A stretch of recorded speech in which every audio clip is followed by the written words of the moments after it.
vidé petit à petit, on a vidé Pithiviers, Beaune-la-Rolande. Et ma tante, on a séparé, on a d'abord pris les ados les plus grands, ensuite les hommes, ensuite les femmes qu'on a séparées de leurs enfants. C'était un vrai drame. Je ne sais pas si vous avez vu le film La Rafle. Si vous ne l'avez pas vu, je vous conseille de le voir. C'est très bien restitué et on explique bien la chose. Et c'est un film vraiment à voir. Et, et donc, par chance, ma tante a réussi à rester à côté de la petite qui était à l'hôpital. Et donc, au moment où on a vidé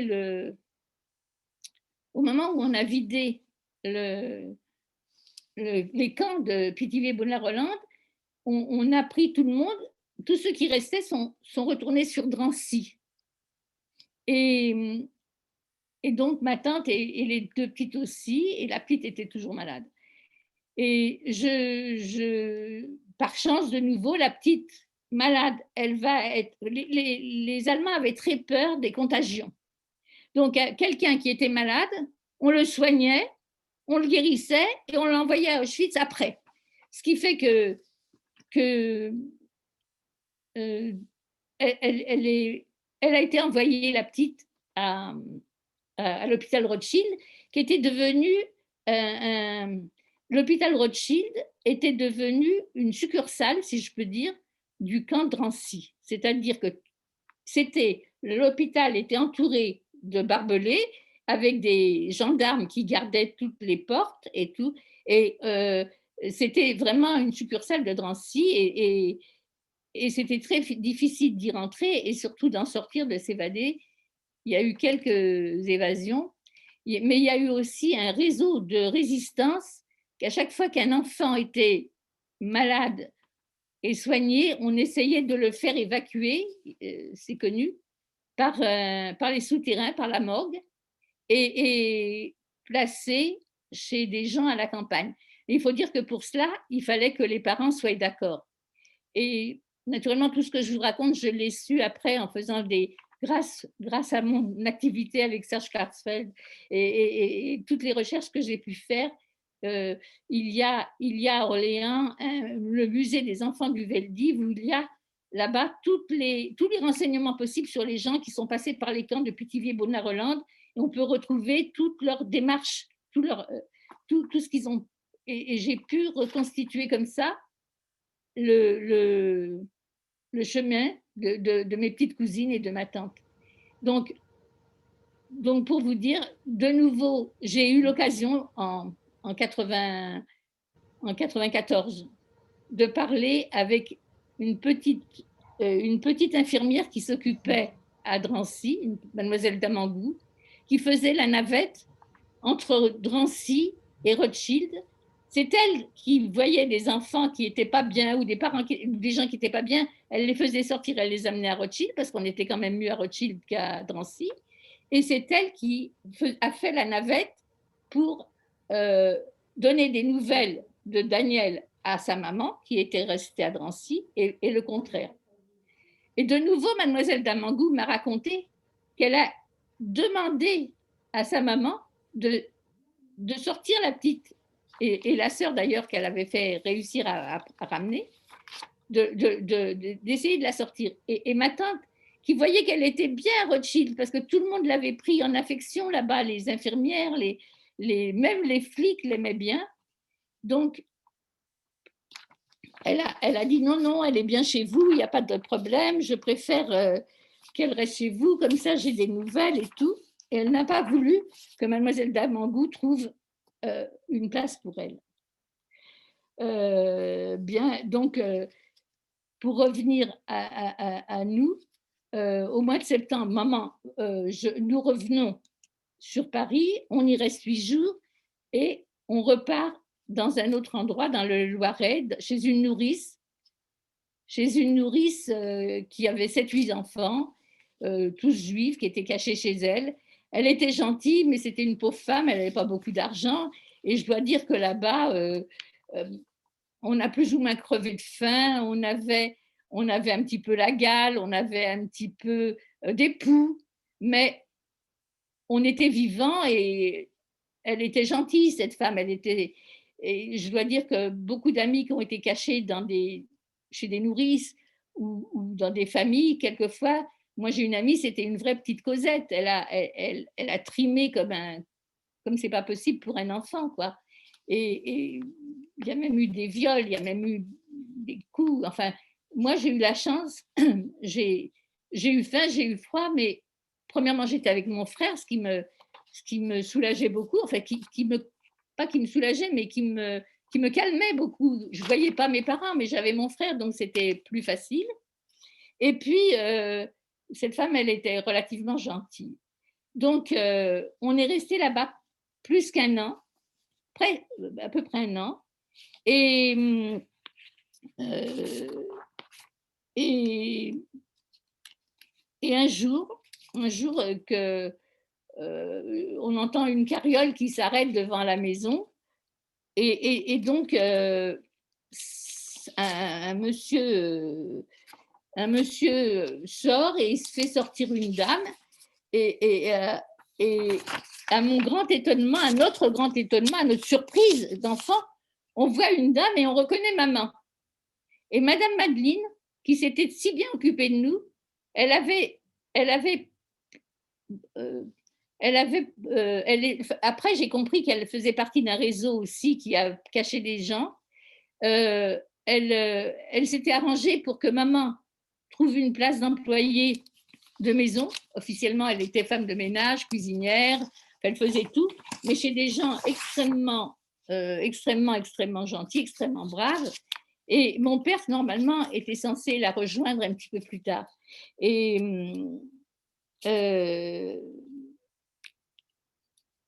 donc, maman descend.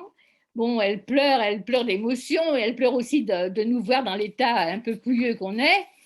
Et les enfants racontent à monsieur Poulain, le monsieur qui avait accompagné maman, comme quoi ils ont faim, etc. Bon. Quelques jours plus tard, il est revenu, monsieur Poulain, avec c'était un agriculteur, c'était un fermier, petite ferme, mais des gens formidables. Il est revenu avec un énorme sac de patates, de pommes de terre et un gros morceau de lard. Et je peux vous dire que, monsieur le rabbin, tous les enfants juifs ce jour-là ont mangé du lard. Et croyez-moi, d'ailleurs, on ne savait même pas qu'on n'y avait pas droit, mais de toute façon, on en avait vraiment besoin. Et, et donc, Madame Madeline s'était arrangée pour, pour nous regrouper. Donc, quelques jours plus tard, il est revenu encore une fois et il nous a ramenés chez lui. Et là, on est déjà en janvier 44. Et mon père, normalement, est censé nous rejoindre parce que Madame Poulain s'est arrangée. Normalement, elle devait trouver une maisonnette. Elle devait trouver une maisonnette où on habiterait parce que naturellement, c'était pas très grand chez eux et ils avaient aussi 4 enfants. Donc, c'était un peu compliqué qu'on soit tous chez eux. Et mon père n'était pas du tout ni agriculteur ni cultivateur. Il savait très bien travailler de ses mains comme tailleur-fourreur, mais c'est tout. Et enfin, c'est tout, c'était déjà pas mal. Et il s'est mis dans la tête que partout où il serait, s'il pouvait s'emmener une machine à coudre qu'il avait planquée au grenier, il pourrait gagner notre vie, sa vie et notre vie. Et un jour, il est venu voir mes grands-parents. Ah, j'ai oublié de vous dire que mes grands-parents, c'est quand même intéressant ça. Mes grands-parents avaient été arrêtés à la rafle du 16 juillet. Mon grand-père était vernisseur. Il faisait un très très beau travail. Le vernis, quand il l'avait fait, quand il le faisait, c'était comme un miroir. Il travaillait pour un Italien, Monsieur Arrigoni, qu'il l'aimait beaucoup. Et quand il a vu que mes grands-parents avaient été arrêtés, il avait justement pris une commande de meubles pour un officier allemand. Et il a été lui dire, monsieur l'officier, je ne pourrais pas vous livrer votre commande parce que la police française a arrêté mes meilleurs ouvriers. Il a même rajouté grand-mère et mes meilleurs ouvriers, je ne pourrais pas vous fournir le travail. Et c'est assez, si c'était pas si triste, on pourrait dire que c'est drôle, que la police française est venue arrêter mes grands-parents et que c'est un officier un officier allemand, pardon, qui les a libérés. Et monsieur Arrigoni, le patron, a caché mes grands-parents pour le reste de la guerre dans son atelier. Ça veut dire qu'il travaillait, il mangeait, il dormait dans cet atelier. Et donc, mon père savait cela. Donc, un jour, mon père vient vient voir ses beaux-parents et il leur dit beaux-parents, je vais rejoindre Esther et les enfants, mais je me suis arrangée avec la concierge, elle va faire venir son fils et naturellement, je lui donne de l'argent. Il va louer une camionnette, de l'essence et il pourra amener la machine à la campagne. Et ma grand-mère, et écoutez, après la guerre, si elle ne me l'a pas raconté 1000 fois cette histoire, elle ne me l'a pas racontée une seule. Elle, elle lui dit, mais Nathan, je n'ai pas confiance dans ta concierge. Pars avec le train, pars tout seul, tu trouveras une machine. Ne fais pas confiance à cette femme, je n'ai pas confiance en elle. Et mon père s'est moqué d'elle, paraît-il, gentiment, en leur disant à mon grand-père, à ma grand-mère, écoutez, jusqu'à maintenant, on a fait confiance et tous ces gens ont été formidables. Pourquoi voulez-vous qu'une vieille dame de 80 ans, j'en ai 83 maintenant, euh, nous fasse du tort? Et, et, et ma grand-mère a pleuré, mais mon père a suivi son idée. Et malheureusement, eh bien, ce n'était pas la voiture avec son fils, c'était la Gestapo, parce qu'il faut dire que en 44, ce n'était plus la police française qui arrêtait, c'était la Gestapo. Donc, il s'est fait attraper. Ils sont tout de suite venus, la Gestapo, avec un camion. Ils ont descendu les meubles. Il paraît que mes parents avaient des beaux meubles, parce que mon grand-père était bien placé pour ça. Ils ont tout de suite pris les belles choses et la concierge a pris les restes. Et elle avait non seulement pris de l'argent chez mon père, mais elle avait déjà pris de l'argent chez un couple soi-disant de réfugiés qui lorgnaient sur cet appartement et qui lui ont donné de l'argent pour ça. Et les voisins, après la guerre, ont témoigné, ont raconté la scène, comment la concierge s'affairait autour de mon père et des gens qui venaient l'arrêter, et comment elle a été chercher tout ce qu'elle pouvait piquer dans l'appartement qui restait, que la Gestapo avait laissé. Et mon père de Drancy a envoyé 2 lettres. La première, le jour de son arrestation, le 29 janvier, où il écrit que il leur annonce qu'il est à Drancy, qu'il est désolé de ne pas avoir écouté ma grand-mère et qu'il avait raison, mais qu'il a bon moral et que bientôt la guerre sera finie, etc. Mais les 2 lettres, il les a adressées à Madame Madeline, justement, pour ne pas risquer de compromettre où étaient cachés mes grands-parents. Et surtout, dans la lettre, il demande à Madame Madeline de bien vouloir expliquer aux gens qui nous ont accueillis, qui ont accueilli maman et nous après, bien leur dire que maman est enceinte. Et ça ne se voyait pas, elle ne l'avait pas dit, ça ne se voyait pas parce qu'ils avaient subi tellement de problèmes qu'elle avait beaucoup maigri, et donc ça ne se voyait pas qu'elle était enceinte. Donc, Madame Madeline, elle a été voir monsieur et Madame Poulain où nous étions, et elle a prévenu que maman était enceinte et tout. Et puis la deuxième lettre est arrivée le 9 février, et là, il annonce qu'il est dans le convoi du lendemain, il écrit « Je pars demain pour une destination inconnue. J'ai bon moral, la guerre est bientôt finie. » Il remercie encore Madame, il met les initiales, il ne met pas le nom, et tous les gens qui se sont occupés de ses chéris, et il demande à monsieur et madame Madeleine aussi d'annoncer tout doucement la nouvelle à mes grands-parents. Je vous disais, madame Madeleine, elle a fait exactement tout ce que papa lui demandait dans la lettre et par la suite, avec madame Poulain, ils ont organisé, tout ce qu'il fallait pour, l'accouchement de maman et et je Régine, oui? si tu entends, bon, tu Tu sais, veux que là, j'arrête? voilà, il Bon, faudrait. mais c'était pour vous dire que mon père a été arrêté et n'est jamais revenu non plus. Bon, après, à la libération, je vais quand même vous dire que si la guerre a été très difficile, le retour de nos familles a été terrible.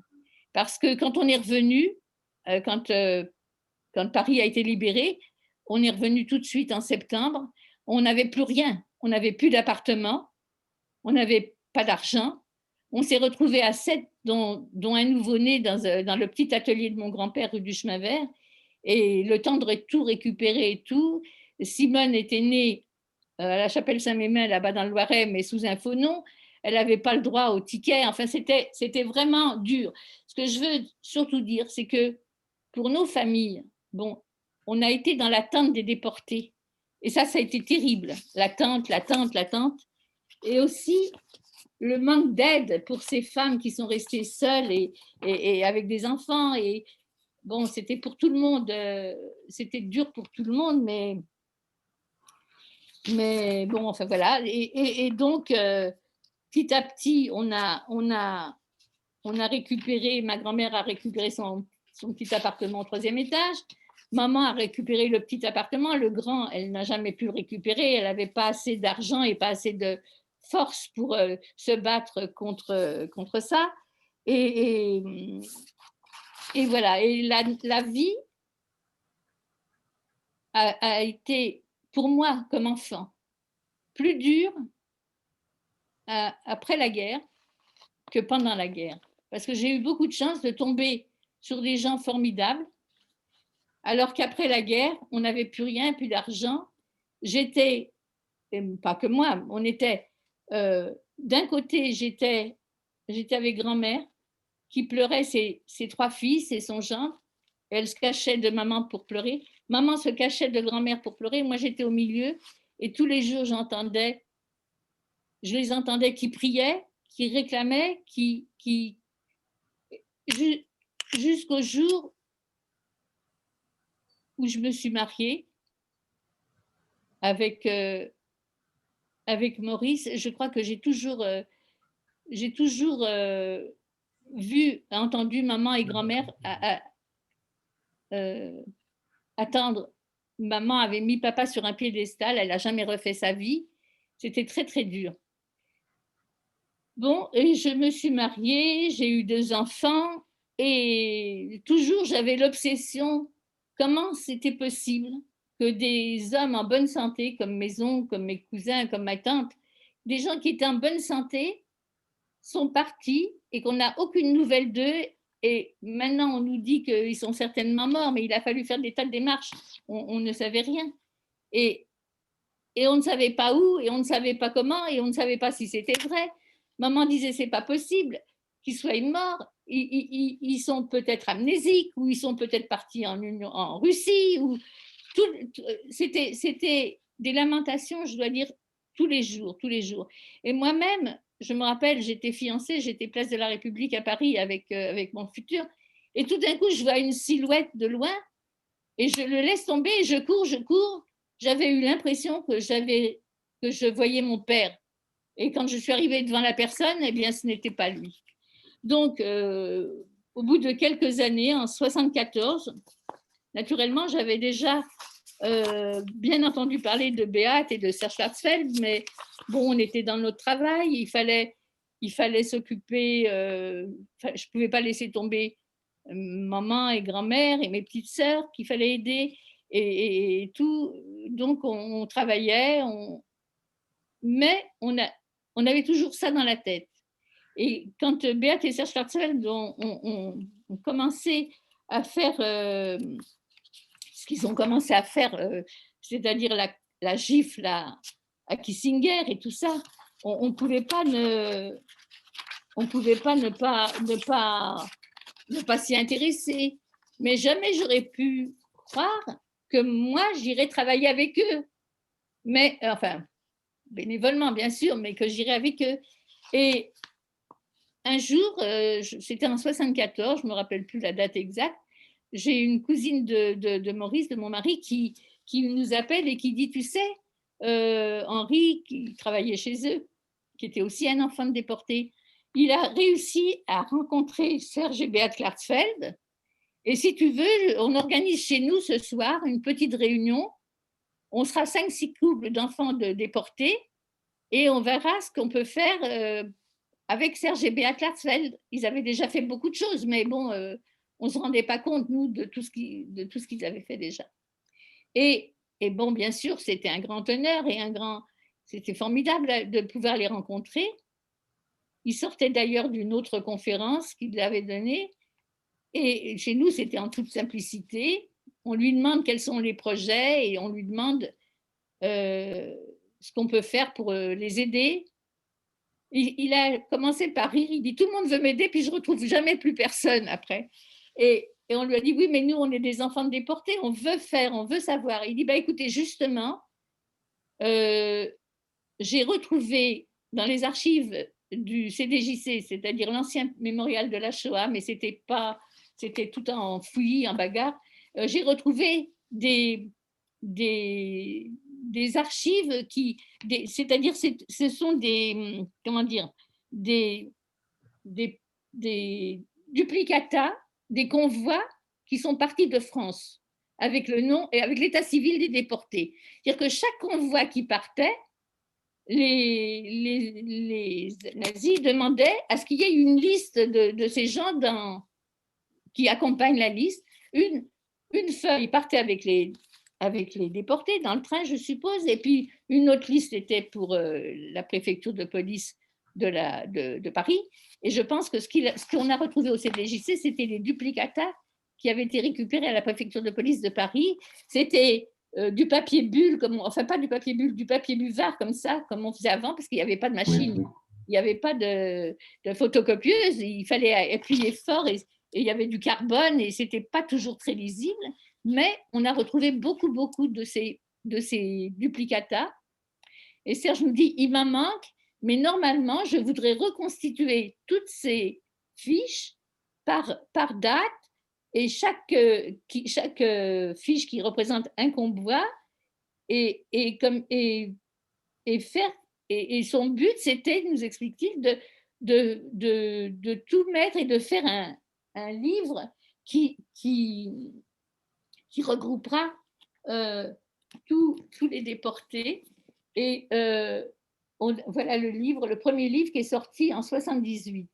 Donc, pendant des soirées et des soirées, je ne sais pas si vous voyez, pendant des soirées et des soirées, nous nous sommes retrouvés, quelques amis, à tour de rôle, parce qu'on travaillait dans la journée, on allait le soir comme on pouvait, et on prenait une liste de déportés, et pour chaque liste, on prenait un petit Bristol,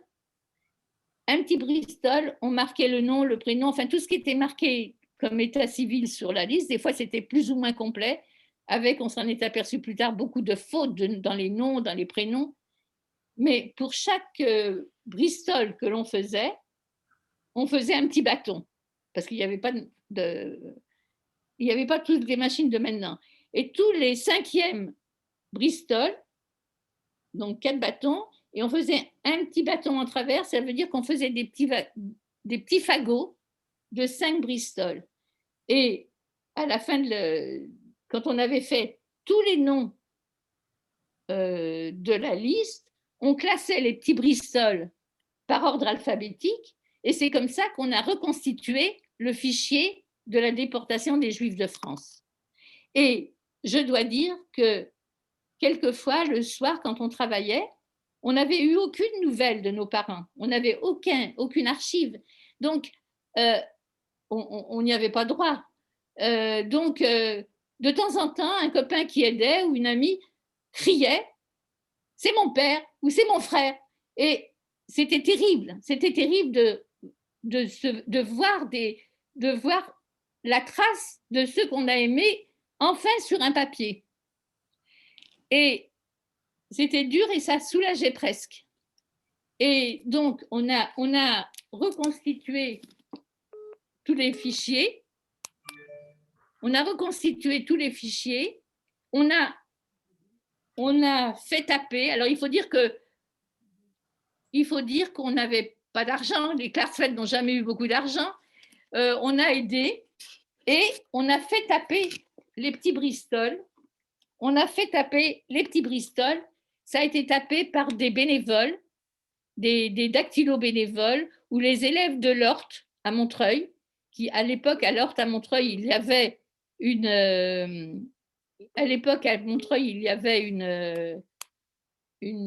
école de dactylo, de sténodactylo. Il y avait des professeurs, ils ont été formidables, ils ont tapé. Et si un jour vous regardez ce livre, si quelqu'un de vous tombe sur ce vieux livre qui date de 78, il est sorti en 78, vous verrez qu'il n'y a pas deux convois qui sont tapés par la même machine. Parce que ça n'a été fait que par des bénévoles et écrit par des bénévoles. Quand le mémorial est sorti, on l'a sorti pour je crois que ça s'appelait le renouveau, avec le renouveau juif, je ne sais pas si vous vous rappelez, ou les 12 heures pour Israël. On avait un livre, plus des feuilles qu'on avait éparpillées. Et à l'époque, il y avait beaucoup de gens qui passaient à cette fête, normalement, et on leur expliquait ce que c'était, et on prenait le livre, on le prenait en commande, parce qu'on n'avait pas d'argent assez d'argent pour en faire d'avance. Et c'est à la suite de la sortie de ce livre et de la première grosse manifestation où on l'a présenté, que des gens, fils et filles, nous ont rejoints, parce qu'on n'était pas tellement nombreux à travailler, on était peut-être une trentaine à tour de rôle qui avons fait ça.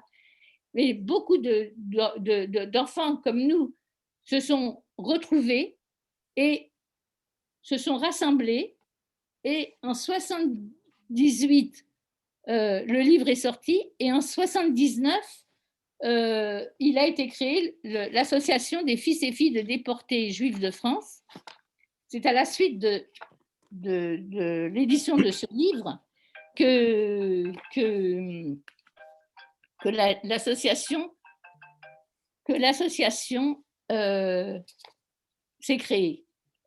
Et je vais vous lire peut-être l'association des FFDJF, les fils et filles des déportés juifs de France.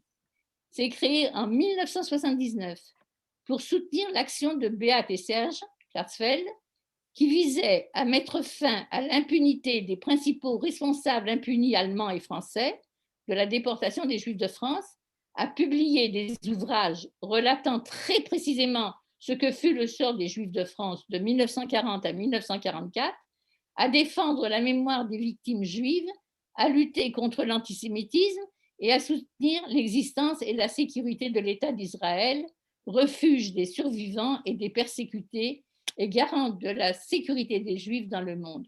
Voilà ce qu'a été notre voilà. Madame Lipp. Oui, voilà. On peut t'écouter très très longtemps, c'est passionnant. Le problème, c'est qu'on a un intervenant tout de suite après toi. Qui veut parler, Monsieur Hawaillon? Non, c'est juste que je pensais, Monsieur Lesmi, je pensais, Madame Lipp, que en fait, il y a beaucoup de questions qui arrivent. C'est plus facile pour moi. Et je me dis, avec le programme qui suit, et ensuite il y aura un temps qui sera consacré pour les questions, je pense qu'on finira peut-être vers 6h30, 7h du matin. On va essayer. Non, alors le mieux, c'est parce qu'il y a beaucoup de personnes qui veulent poser des questions à vous, à M. Petit-Ohaillon. Donc, ça serait bien peut-être qu'on continue notre programme pour pouvoir y revenir juste après. Est-ce que je peux juste dire, je saute quelques années, comment s'est créée la lecture des noms? Parce que la lecture des noms. Alors après, Madame Lipp, ce qu'on va faire, je pense que cette question, elle est prévue. D'accord. Donc, vaut mieux qu'on garde le suspense pour tout parce à l'heure. Parce que c'est intéressant, ça. Bien sûr. Ah, ben oui. Il y a Madame Lesmi qui a prévu de vous la poser, voilà, je vous le dis. Et comme ça, tout à l'heure, vous nous expliquerez tout Je ça. suis sûre qu'elle a en, des bonnes questions, Joël. en tout cas,